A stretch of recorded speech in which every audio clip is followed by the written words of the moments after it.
Fine, I'll do it the right way. But if I gotta haul ass, you're stuck with me in this special... this special edition double feature!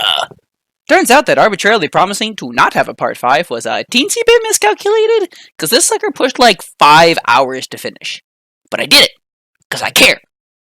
Also, quick aside, since I've caught up with myself schedule-wise, I need to take a brief hiatus to get ahead again. But fret not, young burbs, I shall return on the 16th with a righteous vigor the likes of which has not been seen in minutes. Minutes, I tell you! So savor the moment, my chillins, and I shall return to thee on the morrow. Enjoy! So, what we want to do first is we want to continue exaggerating the jump motion by stretching out as many of the extremities as we possibly can. You can see here that we're slowly working on pushing the hips and the legs as forward as possible, and the arms, we have the right arm that's going to be stretching back in this swinging motion as he's sort of balancing himself in midair, and the left arm, we're still working on that perspective, where the left forearm is actually disappearing there right in front of the hand. From here, I'm starting to think ahead because I know that the left arm is actually going to end up going back and the right arm is going to come forward, so once that happens, I need to already have the left leg coming forward and the right leg ideally coming back. I sort of had it in mind that he was doing this bicycle kick sort of motion while midair, so that's what I'm trying to set myself up for.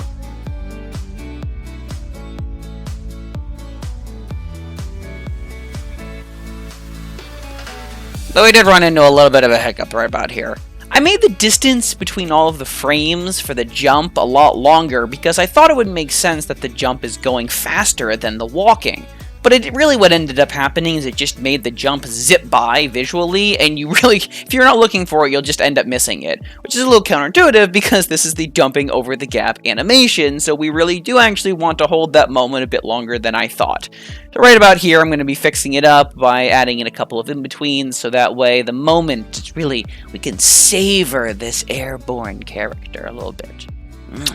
On the bright side, I can start thinking about arcs. For this jump, I need to make sure that, much like the bouncing ball across the room, the body of the character is following a believable arc in midair. Now, the reference point for the ball is easy because it's a ball with a single center of gravity that doesn't change. But with a person, your reference point, it's kind of the torso area, but with an actual jump, there's all these other different variables that are in play, such as how hard we push off, whether or not he's holding a heavy object, etc., that the reference point may not actually be the torso. For me, I used the head and placed the head in all of its different spots in the arc and adjusted it around until it felt like it was a nice, believable motion.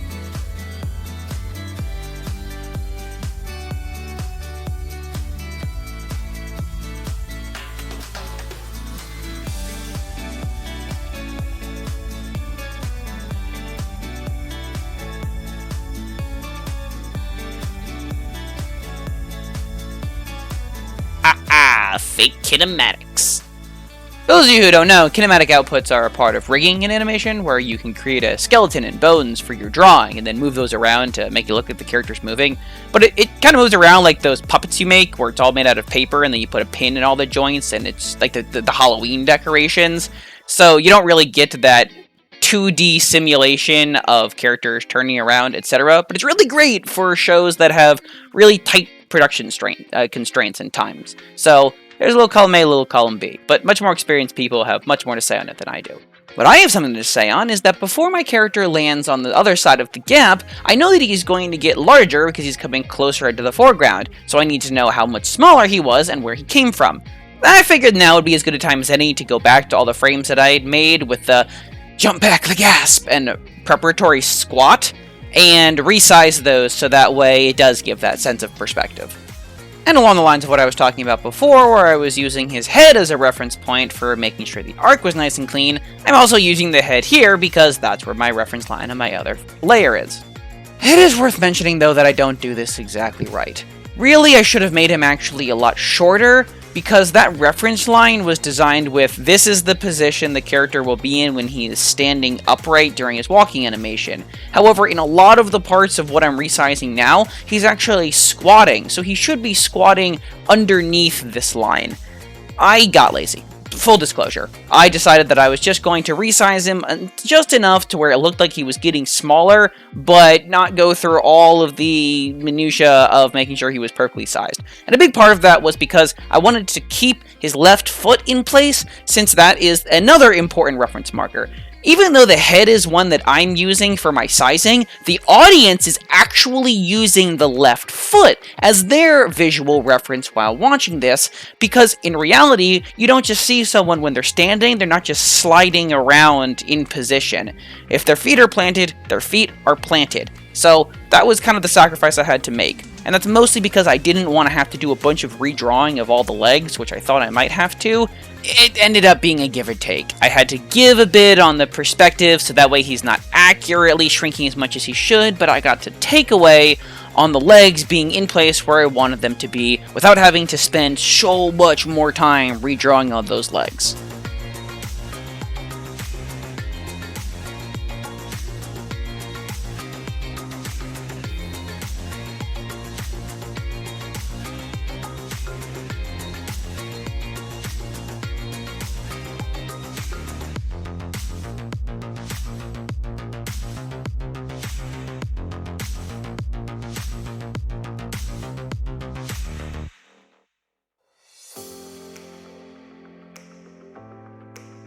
And yeah, so right about here you can see that he's obviously going way past the reference line. But it turns out that you don't actually notice that in the final product. I was scrubbing a bit and replaying it over and over again, and I'm selling what I'm trying to sell by having him start off small and then get larger, so the audience is like, oh, this has a neat little perspective thing going on here. And then when he does his jump back, he gets a little bit smaller, but because it's such a small animation, nobody remembers exactly how small he got, and it's an exercise, so who the hell's gonna go back and start cross-referencing and, like, who's gonna go and count the pixels later on, years down the line? Please don't.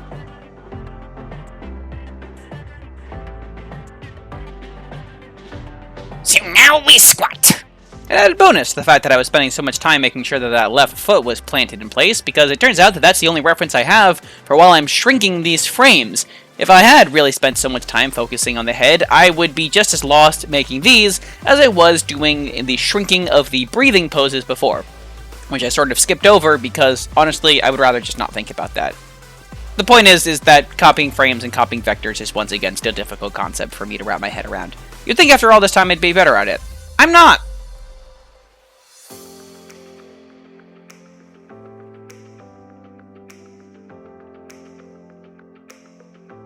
Ooh, though around here I'm also keeping an eye out for the hips, because like I was talking about in the last video, I want that dip down, that swing up, that arc of those sashaying hips.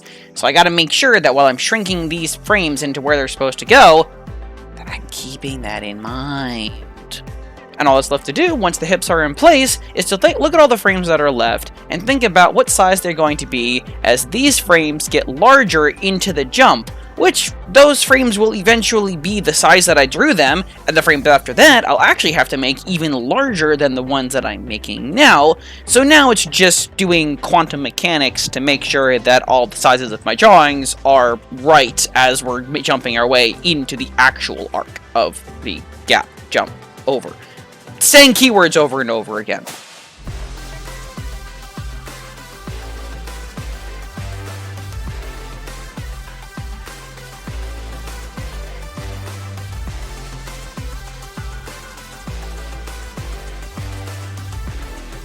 Yes, lengthen my child.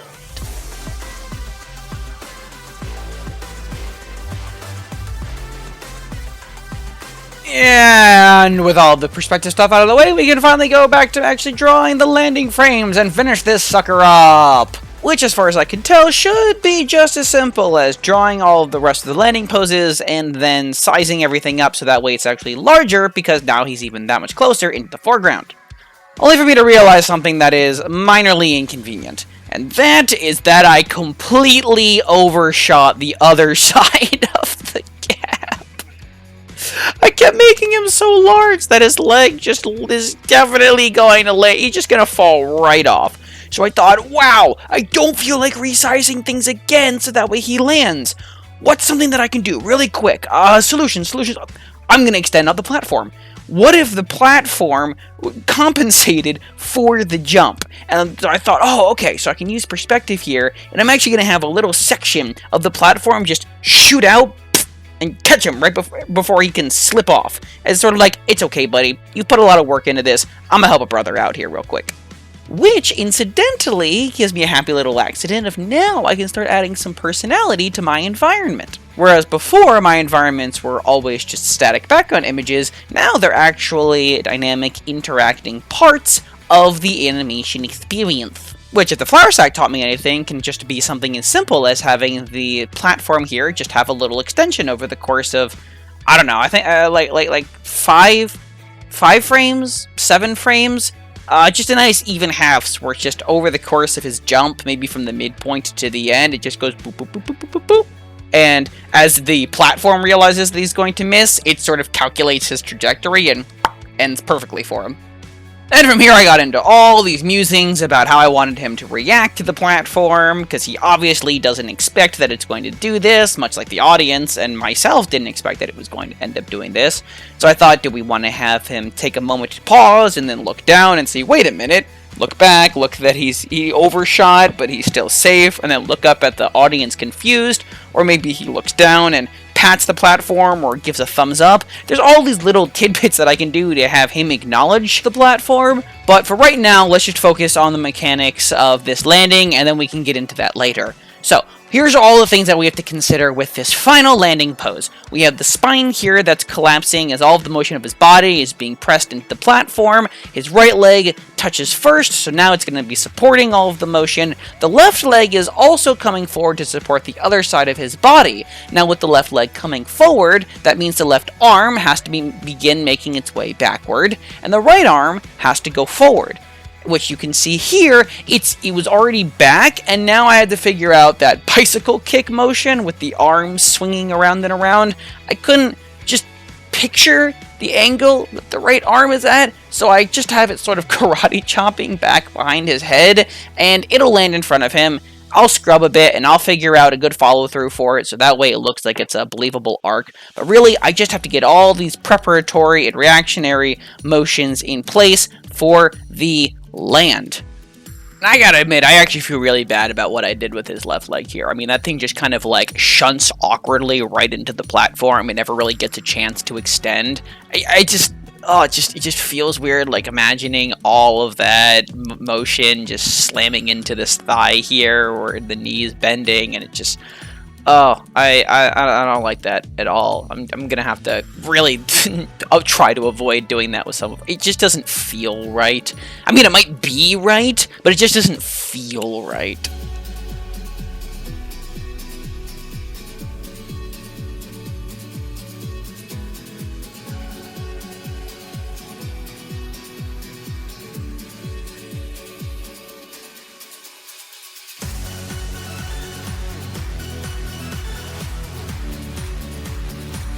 Of course, every time I make a frame, I have to keep perspective in mind, because perspective is the one thing that we're really playing with, which is kind of the problem child of this whole process.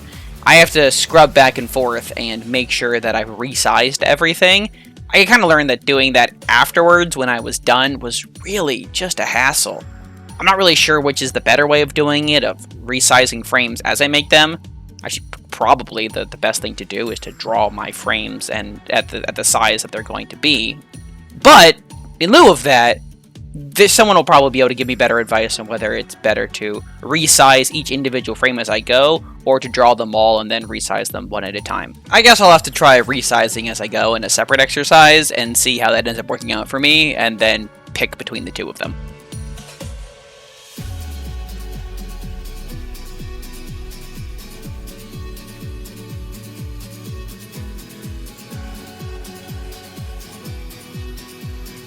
Scrubbing, scrubbing, scrubbing, doo-doo, scrubbing, scrubbing, scrubbing, doo-doo. And again, it turns out that the distances between my frames made the landing go way too fast. So, like I did with the beginning of the jump, gotta toss in some tweens, buddy boy. Which I can't stress enough is really therapeutic, especially after having to spend so long trying to figure out where the body's going in all these new frames. Just like, see a frame before, See a frame after, switch the brain off, and just go lines, lines, circles. Great. Wonderful change of pace.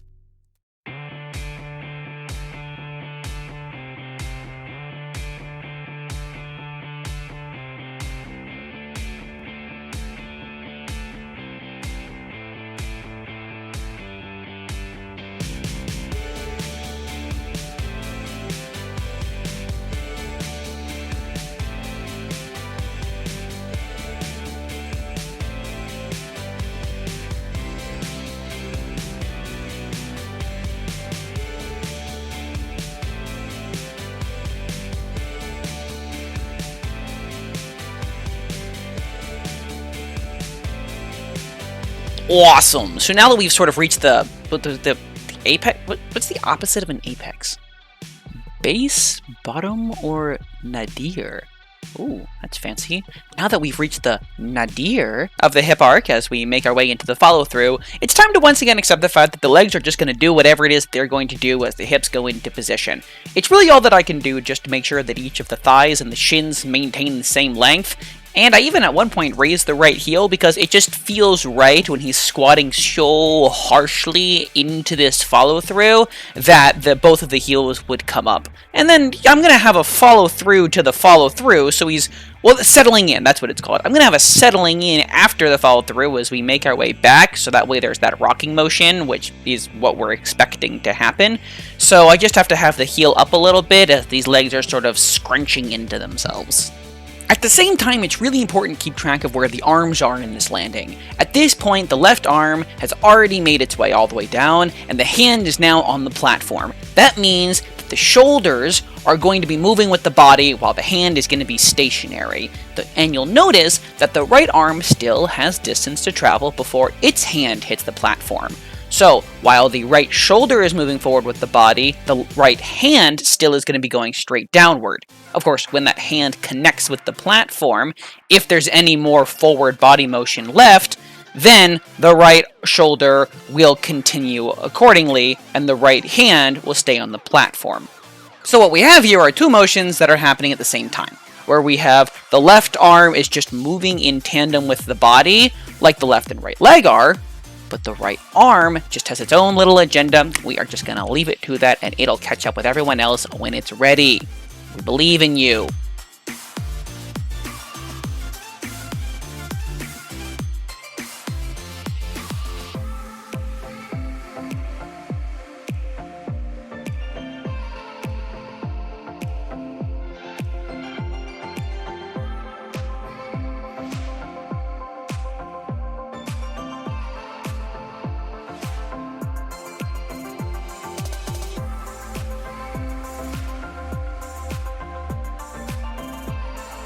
I personally enjoyed this little tidbit here where I've got the hand rolling over the platform because it's the first time that I've actually had a character interact with the environment in that way, and I think that really helps bring the platform to life. I'm planning on doing that with the other hand as well when it eventually makes contact.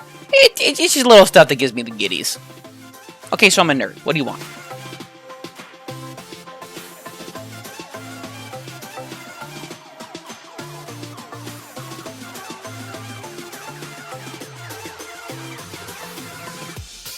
Full disclosure here, the shoulders just bother the ever-living hell out of me. I've got them all shifted towards the left, so the spine doesn't actually connect to the center of the shoulders, it connects to, like, the collarbone of the right shoulder here, and that was one of those problems where when you're doing straight aheads, you sort of lose track of how all the body parts are shifting because you don't have that forward frame reference to know where it is that you're going. By the time I got this far and I realized that the shoulder was so far skewed to the left, I was already lost in the sauce, and I had already invested all of this placement and everything. I definitely could have gone back and fixed it, but I had the amount of time I had spent working on this, and I was totally getting to the point where I really just wanted this animation to be done. So I'm chalking this one up to another thing that I'm going to learn for future reference, but I am acknowledging that it is something that bothered me and that I should be working on. That's really important to keep doing.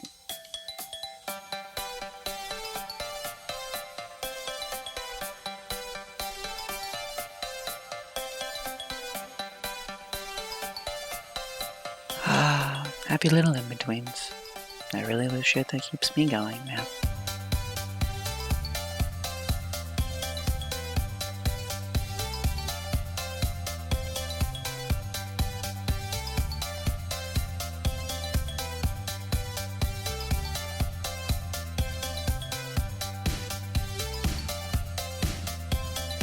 Oh, so I just fixed the hand right there. Turns out that I had that hand in the same place over 2 different frames, and I thought that that wouldn't be noticeable, but it totally is. Even though it's just 2 frames that go by really quickly, that hand not moving is really jarring in the overall product. Did not see that coming. Really happy to have tested that out. So now that I'm in tweening limbo here, now's a pretty good time to talk about my decision-making process for the ending. Secondarily originally, once I decided that I had the extension of the platform, I figured it would make sense to have some sort of way of the character acknowledging it, because it is this mystical realism thing of the platform extending, and it might be a little weird for nobody to notice, for the character to not acknowledge it. But right about now, you can tell I'm at the 3.5 hour mark. My episodes, if they're 3 hours of raw footage, comes down to 18 minutes or so, and I really don't want them to be any longer than that. So right around here I realized, crap, I promised that I would finish this animation in 1 episode, and I'm really nowhere near done. So I decided, you know what? I'm going to chalk that up to bad planning, and I am just going to have him land and end and call it there. And from there, when learning from all of the extraneous detail that they ended up cutting out from this, I really have a good idea of how long it takes to do all of those little personality bits, and I can better pick which ones are the most important in my planning stage, so that way I can get better at having my final product be like my planning, because my planning will actually be taking my final product into account and the amount of time it takes to get there into account. That little rant managed to stall long enough until I actually have something to talk about on the video again. Haha. So, right here we have the character standing in place again. Well, spotting in place. Because I figured that it would make sense for at least like a frame or 2 for that rocking forward to hold and then rock back. I guess my thought process was I didn't want him to rock up and then arc around and then rock back down. I thought maybe if he just kind of held his position for a frame or 2, then it would be a bit believable that he slows down all the way, stops, and then comes back in. But it could end up being that it just seems weird that he stops moving at all. We'll see what it is later on when I go back to my scrubbing. But for now, it's a choice, and we're going to stick with it until proven otherwise. So, welcome to the rock back! I had debated actually just making these handful of frames by copying the rock up frames and then just playing those backwards, but then I remembered how many problems I have had with copying frames as opposed to vectors, and I'm just so done with that. So I am redrawing all of these frames with this rocking back settling in motion, because I can learn, believe it or not. And a benefit of that is pop, pop, pop, right hand hit the platform! We have made it to the end game! Now, you'll notice that the right hand is actually smaller than the left hand, and that's because, let me hear it, perspective! I don't know if that's actually how small the hand's going to be. I guess I could probably make little reference lines from the vanishing point to the left hand and then resize the right hand, but really nobody cares. Nobody is ever going to care about that. Even at this point, I don't care about that. What I need to do is work on these last couple of frames, making them great, because now I am settling into the end of the animation. So, I want to make sure that my distances and my timing is right, and I can't be focusing on this hand when it's really not the thing that most of the audience is going to be paying attention to, at least not the first couple of times that they're watching this. The body has to be good. Gotta keep the priorities good. Caffeine is good. What's not good is that I decided to make the hips get smaller on the settling in because I thought it would give the visual impression that his hips are turning to be perpendicular from the camera, when really, it just makes him look like his hips are getting smaller for no apparent reason. I could have gone back and fixed that.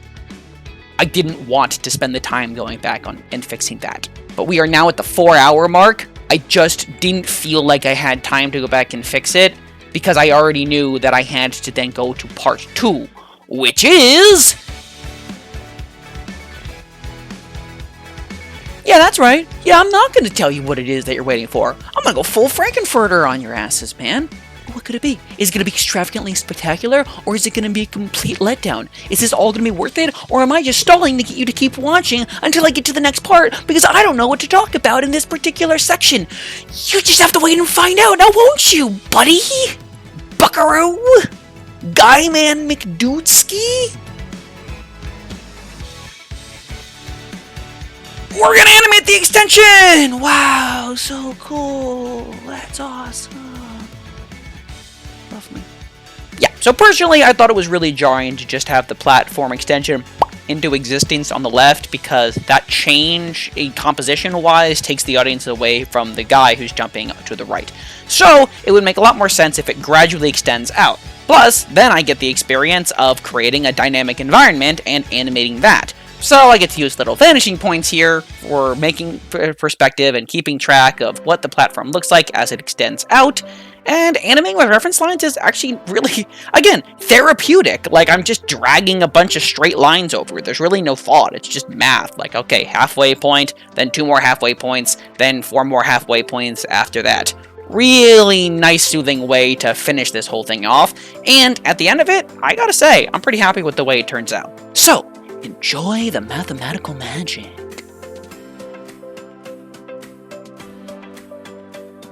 So right around here, I noticed something that the more experienced doodlebirds amongst you might have already noticed, and that's that because I have these downward lines for the platform, I could have drawn this in 3-point perspective. And I had considered that all the way in the beginning when I was doing the platform, but at the time, I didn't think that I was going to be doing anything interesting with it anyways, and that nobody would be noticing it. Now that I'm spending all of this time drawing these extensions to the platform, I'm really wishing that I had drawn this in 3-point perspective.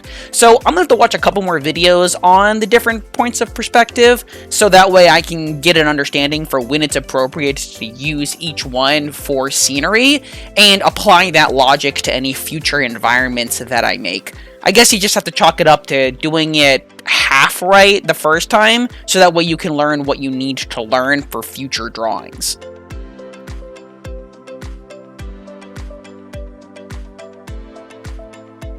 Wow, wow.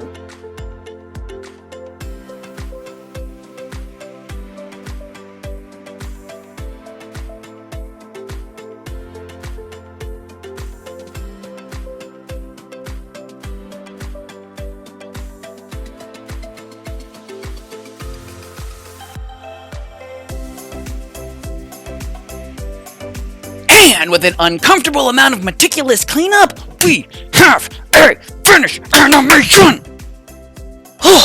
Alright, so, from the top, overall, I really like where this one went. I was already happy with it when I was just looking at the walking animation in the beginning, but now that I have the whole final product, I'm really happy with it. It's not perfect. I think that overall my timing is really bad because everything is evenly spaced, and it doesn't feel like any of the motions actually have weight to them, which timing does a lot to help with. But the smoothness of it, which is what I was trying to go for to be better than the changing expression animation, is totally there. So, we have the walking animation and the use of perspective going from smaller to larger before we hit the gap. Great, that's wonderful. The bounce away from the gap and that little leg kick, I still like that. Again, complete accident, but it really worked. Now, in getting smaller, when we were doing the heavy breathing section, I already touched on the fact that I wish I had taken the time to make him get even smaller, because that's a more accurate use of perspective, but I don't think that the audience is ever really going to pay attention to that, so I don't think it's a really big deal. For the standing up and proud moment where we're going to overcome, I don't really feel like that was expressed properly. I feel like if I had access to like fingers, that I could have a point, and that would really come off better at that pose of why it is that he's doing that. But, I mean, it's smooth, it's nice looking, so we'll take it. Also, for these two parts, in the future, I should take the right leg and actually redraw all of the right legs in this standing back, because it seems like his leg should be further up. Right now, it looks like he's standing on a tightrope because of the way the perspective comes out, when really the leg needs to be smaller and further up, so that way it actually looks like he's stabilizing himself. That's more of a little quirk that, again, will probably get lost in translation, but staring at it, I don't really like it right now. So, be better about that in the future. The squat came out really nicely. I'm really happy with the way that hip swing came and the pushing off. Now, weight-wise, I don't feel, like I was saying before, I don't think that this really gives the feeling that it's the leg that's pushing him off up over the gap. It seems like everything's just sort of moving in tandem at once, and he's more like being swooped off of his feet up into the air, as opposed to him propelling himself. So I'll have to get a little bit better about learning how to make it look like someone's actually pushing themselves off with a jump. As for the jump in mid-air, that came out really nicely. I'm just happy with it. I'm just happy with the whole jump arc. I think I put a lot of really good effort into that. I had him get nice and larger as he was coming across, starting small in the back, and the arc really feels believable, and the motions that he's making in air are that nice little tidbit of dynamic that I was looking for. And finally, we have the landing, which I don't like at all. I was tired. I half-assed it. I'm just gonna be honest. It looks like he just goes forward and then immediately cuts right back. It doesn't look like he settles. It looks like more he does this like like a swing, just and then just stops moving for some reason. I'm just gonna chalk that one up to a lack of planning and just trying to like compensate and just get the rushed product out. So that one, I'm really gonna have to try to get better about having nice, clean endings to my products. Although the platform extension part came out really nicely, because I feel like it's something that you definitely don't notice the first time that you're watching it, and then as you watch it a couple more times, you're like, oh, hey look, the platform extends, that's cool. So that smoothness, and making that not jarring, came out really nicely. Oh, would you look at that? I forgot to use the paint bucket to fill in his head and his hands. You can actually see the platform through his appendages. That's not good at all. No. Gotta remember to do that next time. So, big overall lesson that I learned from this exercise is to make sure that your planning takes into account your end game, so that way your end game can look nice and smooth. Don't spend so much time pretending that you're going to do all these extraneous little personality bits, because those take a lot of time to make and don't help always tell the story in the time frame that you need to tell it in. Thinking ahead. So, with that, thank you all very much for sticking around for this double feature special edition episode, and know that in the future I really will be trying to make sure that everything stays 15 to 18 minutes long. I understand that that's a little bit more digestible. So, thank you all very much for tagging along, and I look forward to seeing you next time. Have yourselves a wonderful however long. Look, if you've made it this far, you're just pretty much the best ever of all time, like, bar none. And, on the off chance that you feel inspired, feel free to send me your take on this exercise to crowgetslearned@gmail.com for a chance to be in a future video. Past that, if you think I've earned any clicks on your part, well, just know that I'd be ever appreciative. And before I toddle off, a quick shout out to Koteri Inc. for his video on tips for developing an art style.